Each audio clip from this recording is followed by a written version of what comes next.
Es importante para nosotros poder contar nuestras historias y que las demás personas sepan qué hay detrás de una migración.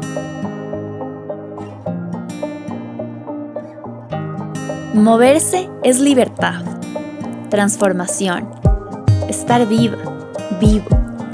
En esta primera temporada escucharás el testimonio de mujeres refugiadas y migrantes que fueron parte de los talleres Mujeres en Movimiento, un proceso de resignificación de historias de migración a través del arte.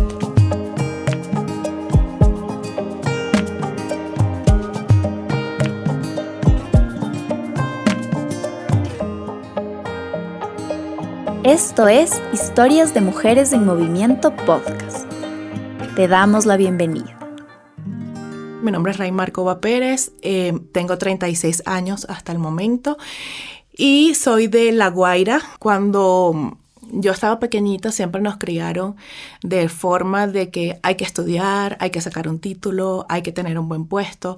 Y justamente eso fue lo que hice, ¿no? Estudié, obtuve mi título, me gradué en la universidad, me casé, obtuve mi puesto en la administración pública y realmente llegué a pensar que mi vida era perfecta, ¿no? Luego, bueno, se complicaron las cosas y yo dije, no quiero esto para mis hijos, que lo que va a ser de ellos en unos años, de lo que ellos van a querer estudiar, si lo van a poder hacer o no lo van a poder hacer en ese contexto en el que están o en el que estábamos en Venezuela en ese momento y lo que podía venir, ¿no?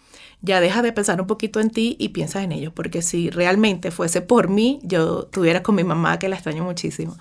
Y lo más difícil fue eso, pues dejar a la familia, dejar esa zona de confort, dejar ese amor incondicional de mi familia. Eso fue, creo que lo más fuerte. Pero se tuvo que decidir por los niños, pues ya es otra cosa, es otra historia y ellos tienen que vivir también y creo que merecen un buen futuro. Nos tomó como un año decidir, más o menos, veíamos países.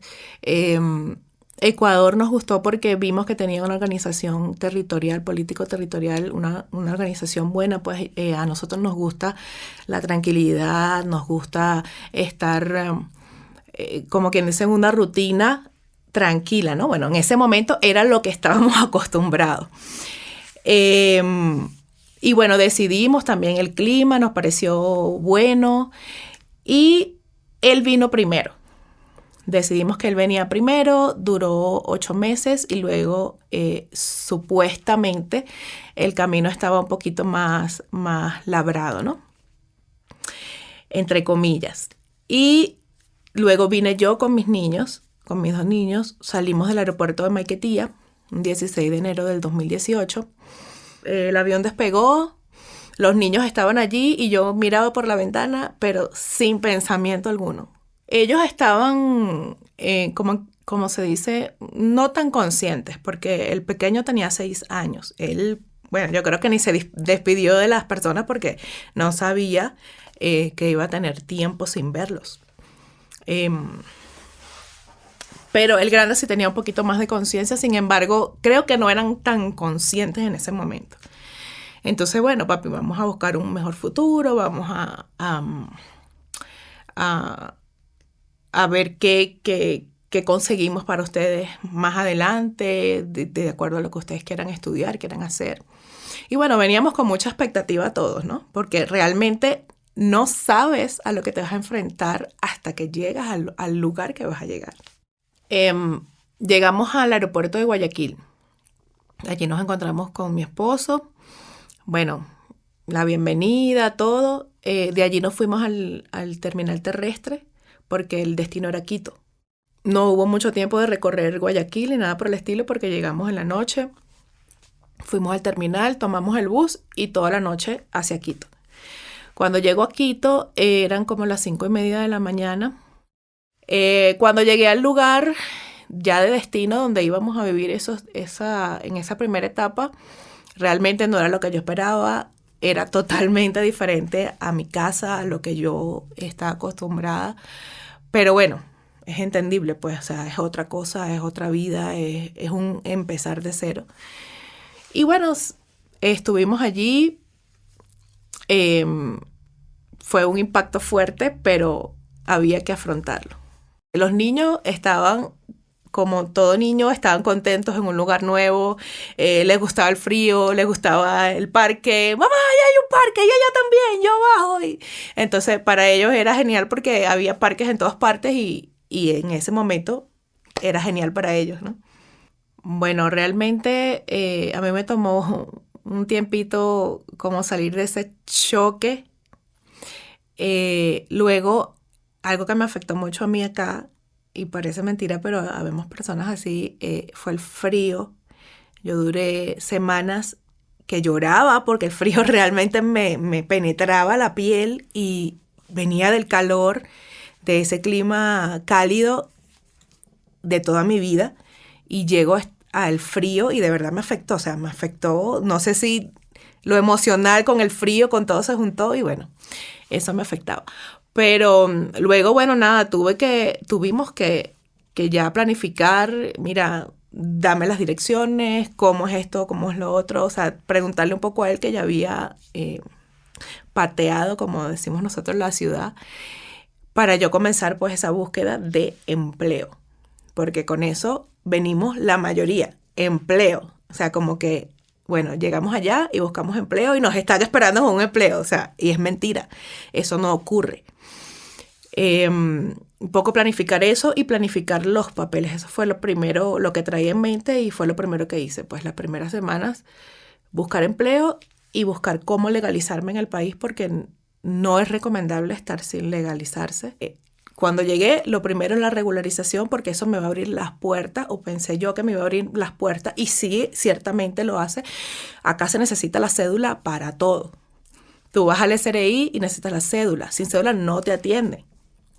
¿Sí? Bueno, puedes hacerlo con el pasaporte, pero si tienes la cédula es un proceso más rápido, se abre más rápido. Si vas al IES también, la cédula te abre más rápido las puertas. O sea, es algo como que tienes que hacerlo. Tienes que traer ya, si vas a venir, tienes que traer ese guardadito para que ya sabes, bueno, cuánto me cuesta la visa, tanto, cuánto me cuesta la cédula, tanto. Entonces, tienes que traer ese guardadito para hacerlo. Y los documentos que traigas también tienen que tener una fecha de vencimiento que sea amplia. Bueno, vienes con mucha expectativa, como lo dije antes, y en ese primer año el quiebre fue cuando descubrí que había también una cierta situación país que había una tasa de empleo súper fuerte. Entonces ahí es cuando tú te das cuenta y dices, wow, vengo pensando que hay una vacante para mí, como la mayoría lo hacemos, porque literal venimos con esa mentalidad. Pero te das cuenta que llegas a un lugar donde hay una tasa de desempleo alta. Entonces, ya allí hay un quiebre y empiezas a decir, bueno, ¿y ahora qué hago? Más adelante conseguí empleo, ya terminando el año, conseguí empleo en una fábrica. Tuve que irme de Quito Norte a Quito Sur porque quedaba allá y las distancias son un poquito lejos. Bueno, sin embargo, eso es lo de menos porque aquí el sistema de transporte es bueno. Pero sí nos mudamos más cerca de la fábrica. Luego, bueno, por motivos sí sentí un poco de xenofobia allí y inclusive de personas migrantes de otros países. O sea, fue una cosa increíble porque yo decía, bueno, pero no entiendo si también eres migrante, ¿no? Entonces, bueno, hubo una situación X y renuncié. A partir de allí tuve un tiempo, como decir, en el aire corto y luego pude trabajar en servicios profesionales o como servicios profesionales para un centro de capacitación. También colaboraba con una institución superior, de técnico superior. Bueno, por ahí me tuve, pero no fueron trabajos fijos como uno estaba acostumbrado en Venezuela. Bueno, un trabajo fijo, un trabajo seguro, tienes esto, tienes lo otro. Acá no, acá era simplemente prestar mi servicio, me pagaban mis horas, etcétera, ¿verdad? Y bueno, ya con eso pensé que todo iba a comenzar a mejorar, porque ya cuando tú llegas te das cuenta que tienes que pagar Obviamente, los servicios, los arriendos, de pronto en mi país no pagaba arriendos porque tenía mi casa, no pagaba transporte porque de pronto tenía vehículo. Por supuesto, los servicios sí hay que pagarlos en todas partes, pero ya cuando tú estás en esta situación que llegas en cero, ya es como un poquito más cuesta arriba, ¿no? No es tan sencillo como de pronto lo veías en tu país. Ya cuando tenía estas entradas de dinero, dije, bueno, ya ahora sí, la situación va a comenzar a mejorar. Y vino el confinamiento. Vino la bendita pandemia. Fue como un torbellino nuevamente, ¿no? Me quedé sin nada otra vez.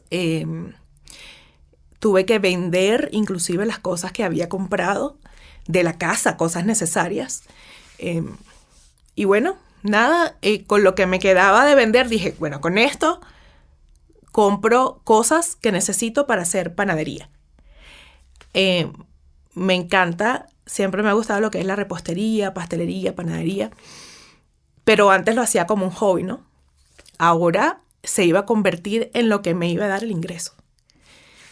Y bueno, tuve que invertir en esa parte y dije, bueno, voy a emprender, no queda de otra. O sea, ya esa cuestión de buscar empleo quedó atrás y dije, voy a emprender.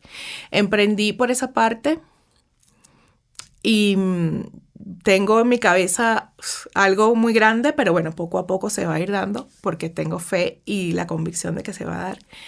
Tener fe es, o sea, te da fuerzas. Una recomendación, ¿no? Para la persona que quiera migrar, lo que dije antes, que vengan con toda su documentación. Sé que a veces es un poco difícil por el tema económico, pero es mejor. Es mucho mejor y va a abrir mucho más las puertas. Lo otro, que no vengan con la mentalidad que yo vine de pensar que aquí hay un puesto vacante para ellos, no. Sino que más bien traigan un plan B de desarrollar alguna habilidad que tengan y ponerla en práctica. Que desarrollen esas habilidades sociales y culturales porque es sumamente importante para poder integrarse a lo que es la nueva cultura en la que vamos a estar. Yo creo que sería eso. Y saber que llegamos al país en cero, ¿sí? Somos seres humanos y valemos porque somos seres humanos.